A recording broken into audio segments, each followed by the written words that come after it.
काही चमक आहे ती बाहेर लोकांना दाखवण्याचा योग असतो, परंतु त्याला तो राहू काय करतो, दाबत नाही, तो डॅमेज करतो, त्याला फारसं तेज मिळत नाही. त्यासाठी हे शांती विधान केलं जातं. तसंच विष्टा म्हणजे घाण.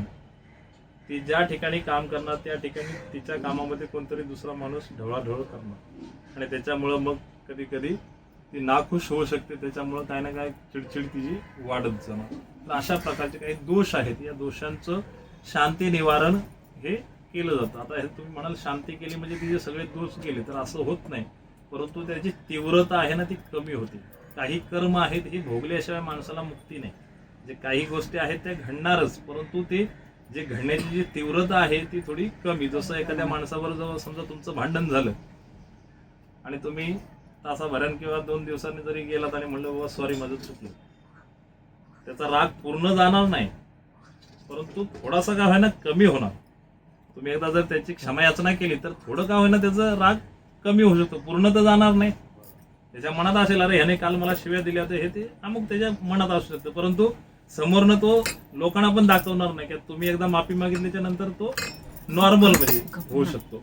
तर तशा प्रकारचं आहे. एकदा या ग्रहांची तुम्ही क्षमा याचना केली तर त्याच्या मागे असणाऱ्या पीडा थोड्याशा शमन होत जातात, त्या थांबत जातात आणि जसं जसं वय वाढत जातं तसं तशी ती पीडा कमी कमी कमी कमी होत जाते. म्हणून या ठिकाणी आपण हे शांती विधान करतो. तर सर्वप्रथम आपण काय केलं तर गणपतीची या ठिकाणी पूजा केलेली आहे. रिद्धी सिद्धी आणि महागणपतीतून तांदळाच्या राशीवरती एक आपण गणपतीची आकृती काढली, त्याच्या पाठीमागे 2 कलश ठेवलेले आहेत. त्याला पुण्य हा वाचन असं म्हटलं जातं. पुण्य म्हणजे पवित्र आणि आहा म्हणजे आजचा दिवस. आज जे काय तुम्ही कर्म करताय त्याचं फळ तुम्हाला त्वरित प्राप्त व्हावं या उद्देशाने जे केलं जातं त्याला पुण्य हा वाचन असं म्हटलं जातं. जसे तुम्ही पती पत्नी आहात तसं देवांचं एक जोडपं या ठिकाणी आपण काय केलेलं आहे, स्थापित केलेलं आहे. तर त्यांचं सुद्धा आपण काय करतो, इथे पूजन करणार आहे लक्षामध्ये. तर त्याच्या बाजूला इथे बघा 16 सुपाऱ्या दिसतात तुम्हाला. याला षोडश मातृका असं म्हटलं जातं. मातृका म्हणजे संस्कार, आणि हे संस्कार प्रत्येक बालकावरती झाले पाहिजे, परंतु ते होत नाहीत. कुठेतरी आज या कलियुगामध्ये धावती गाडी आहे सगळी, आणि त्याच्यामध्ये कोणता ना कोणता संस्कार राहून जातो, ते परिपूर्ण होत नाहीत.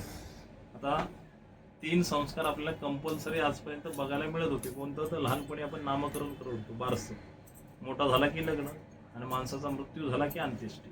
ही 3 कर्म आतापर्यंत होत होती, परंतु आता थोडंसं लग्न सुद्धा आता कसं झाली नावापुरती उरली, मुलं मुली पळून जायला लागली, कुठेतरी तोही संस्कार काय झाला, कमी होत चाललेला आहे.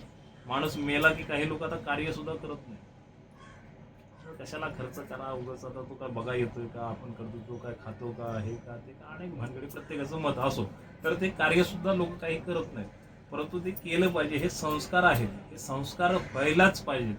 आणि हे न झाल्यामुळं काय होतं, आता हे 16 संस्कार आहेत, परंतु त्यातले 3 होतात असं गृहीत धरलं जातं, आणि मग आपण काय करतो तर ते 3 झालेत असं मानतो, आणि त्याच्यातून आपण ते 3 समजा वजा केले तर उरतात किती, 16तून 3 घालवले तर 13. आणि म्हणून आमच्या हिंदू धर्मामध्ये माणूस मेला की आम्ही म्हणतो त्याचं 12व 13व करायचं. पिंडाद्वारे ते संस्कार केले जातात. जे ब्रह्मांडी ते पिंडी. हे ब्रह्मांड कसं आहे, गोल आहे. हे ब्रह्मांड जसं आहे तसा तो पिंड सुद्धा गोल आहे. मग तो भाताचा असेल, पिठाचा असेल, एक पिंड आम्ही त्या ठिकाणी दान करतो आणि त्याचे संस्कार परिपूर्ण झालेत असं मानतो. म्हणून हे संस्कार रूपी देवता आहे. त्याला एका देवीचं नाव देऊन टाकलेलं आहे. लोक असे ऐकत नाहीत, मग कमीत कमी देवाचं म्हणलं तर कमीत कमी करतील. आणि या मातृरूपी देवता आहे, जशी तुमची कुलदेवता आहे तशीच ही सुद्धा देवता आमचं सदैव रक्षण करते, आणि म्हणून त्याला मातृका असं म्हटलेलं आहे. त्यांची इथं या ठिकाणी स्थापना केली. वरती आम्ही 3 सुपाऱ्या ठेवल्या, महाकाली, महालक्ष्मी, महासरस्वती ही शक्तिपीठ आहेत. याच्या खाली प्रत्येक गावामध्ये तुम्हाला वेगवेगळ्या देवीचं नाव ऐकायला मिळू शकतं, आणि देवीचं स्थान हे फारसं तुम्ही बघितलं तर डोंगरांवरती कुठे राहतामध्ये, हे गावाच्या बाहेर. आता गावात मंदिरं बांधली तो भाग वेगळा, ह्या आपण स्थापित देवता आणल्या आणि बसवल्या तो भाग वेगळा, परंतु पूर्वीचे काही, आता जसं तुम्ही विरारचा विचार केला